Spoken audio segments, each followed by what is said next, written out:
মহাশিবরাত্রির দিন মহাদেবকে অর্পণ করুন এই তিনটি জিনিস, সকল মনস্কামনাই পূর্ণ হয়ে যাবে।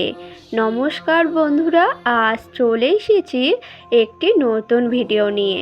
আশা করছি সকলে ভালো আছেন, সুস্থ আছেন। তো বন্ধুরা, আপনাদের কাছে একটাই অনুরোধ, ভিডিওটি সম্পূর্ণ দেখুন, একদম স্কিপ না করে। আর আমার চ্যানেলে নতুন হলে অবশ্যই চ্যানেলটিকে সাবস্ক্রাইব করে পাশে থাকুন পরের ভিডিও পাওয়ার জন্য। তো প্রথমেই বলি বন্ধুরা, এবছর কিন্তু মহাশিবরাত্রি পড়েছে মূলত 2 দিন, 26শে ফেব্রুয়ারি এবং 27শে ফেব্রুয়ারি। 2 দিনে পড়েছে মহাশিবরাত্রি। আপনারা কিন্তু অবশ্যই করে চেষ্টা করবেন 26শে ফেব্রুয়ারির মহাশিবরাত্রির ব্রত পালন করার। ফাল্গুন মাসের শুক্লাপক্ষের চতুর্দশীর তিথি কিন্তু শুরু হচ্ছে 26শে ফেব্রুয়ারি সকাল 11:08 থেকে, তা থাকছে পরের দিন 27শে ফেব্রুয়ারি সকাল 8:54 পর্যন্ত চতুর্দশীর তিথি শেষ হচ্ছে। তো বন্ধুরা, অবশ্যই করে বুঝতেই পারছেন যে তিথি কিন্তু শুরু হচ্ছে 26শে ফেব্রুয়ারি 11:08 থেকে, তা থাকছে পরের দিন মূলত 27শে ফেব্রুয়ারি সকাল 8:54 পর্যন্ত। আর মহাশিবরাত্রির নিশিতাকালের সময়সূচি শুরু হচ্ছে 27শে ফেব্রুয়ারি দুপুর 12:15 থেকে, তা থাকছে রাত 1:04 পর্যন্ত। হ্যাঁ বন্ধুরা, এটাই হলো মহাশিবরাত্রির সময়সূচি। মহাশিবরাত্রি কিন্তু খুবই জাগ্রত একটি ব্রত বা পূজা। মহাদেবের এই দিন আরাধনা করা হয়ে থাকে। এই মহাশিবরাত্রির ব্রত কিন্তু মা পার্বতী এবং ভোলেনাথের বিবাহ হয়েছিল, তাই এই রাত খুবই জাগ্রত বলেই মনে করা হয়ে থাকে। সকল জায়গা থেকে, সকল দেশ থেকে এই পূজা করে থাকেন মহাশিবরাত্রির ব্রত বা পূজা। এই কারণে বন্ধুরা, মহাশিবরাত্রির দিন ভোলেনাথের চরণে অর্পণ করুন তার পছন্দের অত্যন্ত এই 3টি জিনিস। দেখবেন আপনাদের সকল মনস্কামনা পূর্ণ হয়ে যাবে। ঠিকই শুনেছেন, প্রতিটা দেব দেবীর কিছু না কিছু পছন্দের ফুল, ফল এবং সামগ্রী হয়ে থাকে। তাই মহাদেবেরও অত্যন্ত কিছু সামগ্রী আছে, যা ভোলেনাথের চরণে অর্পণ করলে আপনাদের সকল মনস্কামনা পূর্ণ হয়ে যেতে পারে। এই মহাশিবরাত্রি কিন্তু খুবই জাগ্রত বলে মনে করা হয়ে থাকে, তাই মহাশিবরাত্রির দিন অবশ্যই করে ভোলেনাথের চরণে অর্পণ করুন তার পছন্দের এই 3টি সামগ্রী। ঠিকই শুনেছেন, মহাশিবরাত্রির দিন ভোলেনাথের অর্পণ করুন এই 3টি সামগ্রী। দেখবেন আপনাদের সংসারের সুখ শান্তি বজায় থাকবে, আপনাদের সকল মনস্কামনা পূর্ণ হবে এবং আপনাদের সংসার সুখময় হবে। ঠিকই শুনেছেন বন্ধুরা, এই জন্য আপনারা মহাশিবরাত্রির দিন ভোলেনাথকে অর্পণ করুন এই 3টি সামগ্রী। অবশ্যই করে কিন্তু ভোলেনাথের চরণে যদি এই 3টি জিনিস অর্পণ করতে পারেন, তাহলে আপনাদের সকল মনস্কামনা পূর্ণ হবে এবং আপনাদের সংসারিক জীবন সুখের হবে। এই কারণে বন্ধুরা, অবশ্যই করে এই মহাশিবরাত্রি জাগ্রত দিনে শিবকে বা ভোলেনাথকে অর্পণ করুন এই 3টি সামগ্রী। তার অত্যন্ত পছন্দের এই 3টি সামগ্রী যদি আপনারা অর্পণ করতে পারেন, তাহলে ভোলেনাথের আশীর্বাদে আপনাদের সব দুঃখ, কষ্ট, দারিদ্রতা দূর হয়ে যাবে।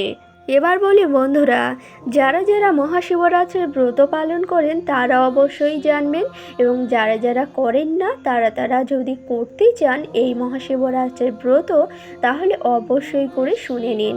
আপনারা যদি এই মহাশিবরাত্রির ব্রত পালন করতে চান, তাহলে কিন্তু অবশ্যই করে যেই মেন জিনিসগুলো ভোলেনাথের চরণে অর্পণ করতে হবে, সেগুলি কিন্তু একটি হচ্ছে 108টা বেলপত্রের মালা, তারপরে হচ্ছে ধুতুরা ফুল এবং ধুতুরা ফল, এবং তার সাথে সাথে আকন্দ ফুল।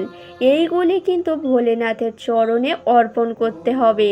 এবং তার সাথে তো রয়েছে গঙ্গা জল, দুধ, ঘি, মধু। এগুলি তো ভোলেনাথের অর্পণ করতেই হবে। ঠিকই শুনেছেন, ভোলেনাথের পুজোয় এই সামগ্রীগুলো কিন্তু খুবই প্রয়োজনীয়। এই সামগ্রীগুলো ছাড়া কিন্তু ভোলেনাথের পুজো অসম্পূর্ণ। এই জন্য বন্ধুরা, আপনারা অবশ্যই করে মহাশিবরাত্রির দিনে আপনারা যতটা পারবেন ফল ফুল এবং তার সাথে সাথে ভোলেনাথের চরণে 108টা বেলপত্রের মালা অর্পণ করবেন এবং দুধ, গঙ্গা জল, ঘি, মধু অর্পণ করতে পারেন ভোলেনাথের চরণে। শিবলিঙ্গে যদি এইগুলি অর্পণ করতে পারেন তাহলে দেখবেন ভোলেনাথের আশীর্বাদ আপনার সঙ্গে সবসময় থাকবে। এবং তার সাথে সাথে বন্ধুরা, আপনারা অবশ্যই করে শিবলিঙ্গে বেলপত্র মালা হোক আর বেলপত্রই হোক, অবশ্যই এই শিবরাত্রির দিনে একটি হলেও অর্পণ করবেন। তার কারণ হচ্ছে বন্ধুরা, বেলপত্র ছাড়া ভোলেনাথের পূজা অসম্পূর্ণ। এই কারণে মহাশিবরাত্রির দিন অবশ্যই করে ভোলেনাথের শিবলিঙ্গের উপরে একটি হলেও অর্পণ করুন একটি বেলপত্র। এবং আপনারা যদি পারেন তো 108টার বেলপত্রের মালাও ভোলেনাথের চরণে অর্পণ করতে পারেন। দেখবেন আপনাদের সকল মনস্কামনা ভোলেনাথের আশীর্বাদে পূর্ণ হবে এবং তার সাথে সাথে আপনাদের সংসার সুন্দর হবে। সকল কাজ, সকল শুভ কাজ আপনাদের শুভময় হবে। এই কারণে বন্ধুরা, অবশ্যই করে মহাশিবরাত্রির দিনে ভোলেনাথের চরণে ঘি, মধু, গঙ্গাজল, দুধ এবং ফল এবং তার অত্যন্ত পছন্দের ফুল হচ্ছে ধুতরা ফুল এবং আকন্দ ফুল এবং ধুতরা গাছের ফল। হ্যাঁ বন্ধুরা, এই সামগ্রীগুলো অবশ্যই করে ভোলেনাথকে অর্পণ করবেন মহাশিবরাত্রির জাগ্রত দিনে। আপনাদের কিন্তু খুবই মঙ্গলময় হবে। তার কারণ হচ্ছে ভোলেনাথের দিন, এই দিনটি অত্যন্ত শুভ দিন। তাই ভোলেনাথের চরণে এই সামগ্রীগুলি যদি আপনারা অর্পণ করতে পারেন তাহলে অবশ্যই আপনাদের সুখের জীবন হবে এবং আপনাদের সকল মনস্কামনা ভোলেনাথের আশীর্বাদে পূর্ণ হবে। এবার চলে আসি মূল বিষয়ে। আপনারা এই মহাশিবরাত্রির জাগ্রত দিনে ভোলেনাথকে কোন সেই 3টি সামগ্রী অর্পণ করবেন এবার আমি আপনাদেরকে বলে দেব। প্রথমেই যেই সামগ্রীটা হলো বন্ধুরা, ভোলেনাথের অত্যন্ত পছন্দের এবং গুরুত্বপূর্ণ এই সামগ্রীটা, ঠিকই শুনেছেন, আর সেটি হচ্ছে রুদ্রাক্ষর মালা।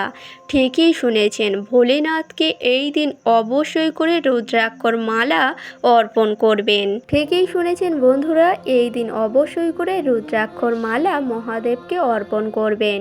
এবং দ্বিতীয় যেই সামগ্রীটা হলো সেটি হচ্ছে বন্ধুরা 108টার বেলপত্রের মালা। ঠিকই শুনেছেন, বেলপাতা ছাড়া মহাদেবের পূজা অসম্পূর্ণ।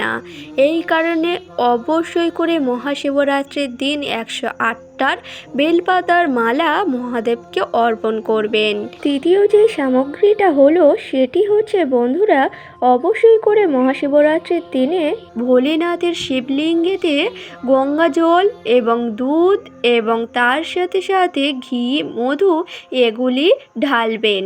ঠিকই শুনেছেন, মহাশিবরাত্রির দিনে আপনারা যদি গঙ্গা জল, দুধ, ঘি, মধু এবং বেলপত্র এগুলি যদি অর্পণ করতে পারেন শিবলিঙ্গে, তাহলে কিন্তু আপনাদের সকল মনস্কামনা ভোলেনাথের আশীর্বাদে পূর্ণ হবে এবং সকল ইচ্ছাও পূর্ণ হবে।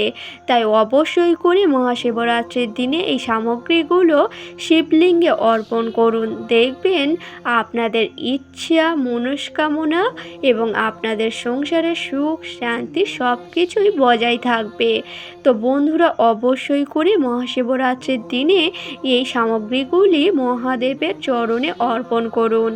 আপনাদের সকল মনস্কামনা পূর্ণ হবে।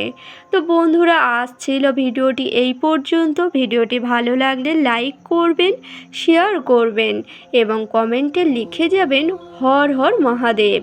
এবং আমার চ্যানেলে নতুন হলে অবশ্যই চ্যানেলটিকে সাবস্ক্রাইব করে রাখবেন পরের ভিডিও পাওয়ার জন্য। সকলকে জানাই অনেক অনেক ধন্যবাদ।